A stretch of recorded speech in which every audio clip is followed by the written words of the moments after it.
Islam's question is crystal clear. A friend of his and a lot of the people nowadays among the Muslims who do not have strong Islamic knowledge, they have even not the sufficient amount of knowledge of Allah Azza wa Jal. They don't know their Lord. So nowadays they look at life as numbers. So my income is so and so, my expenditure is so and so, which means that I have left so and so savings, or I have to borrow at the end of the month. What do? Oh, I get married, I have to stop pre-production. So my wife has to take contraceptives, we must not have children at all, or maybe have one every 20 years. Why is that? The resources of the universe are far less than 10, 20 years ago. The resources on earth, we don't have enough food, we don't have clean air, we don't have so and so and so, subhanallah. These people don't know Allah Azza wa Jal to begin with. And it is Allah Azza wa Jal who created us and who gave us this universe. And He told us that I have made everything in it for you. Yet we doubt His provisions. We doubt His ability to provide for us.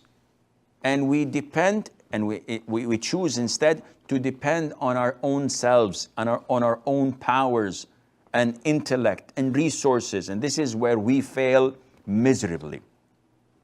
The Prophet said, alayhi salatu wassalam, reproduce, have a lot of children, because on the day of judgment, I will boast about my nation among the other nations. So now He is instructing us to reproduce.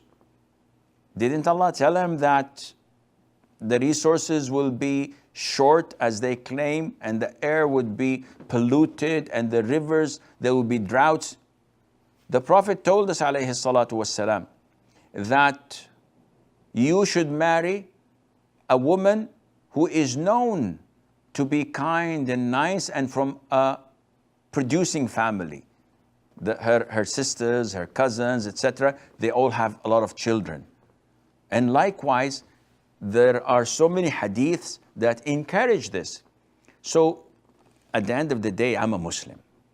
Maybe if you're an atheist, maybe if you're a non-Muslim, you find it easy to challenge. But for Muslims, they could have no room for discussion over this topic.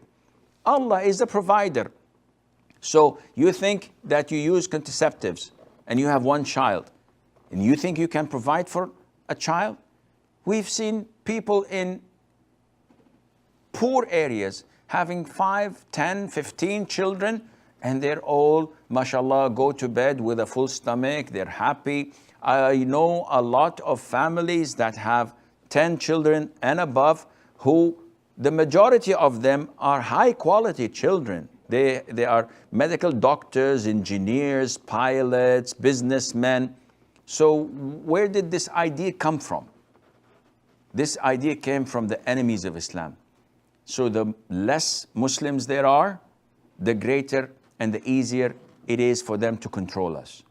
And this is not according to Islam. So, brother Islam, as agreed before, you win, my friend. Definitely Allah is a provider. You do what Allah tells you to do, and Allah takes care of everything else. And do not listen to those who say or doubt that Allah can provide for you because they have issues. May Allah Azza wa Jal guide them all.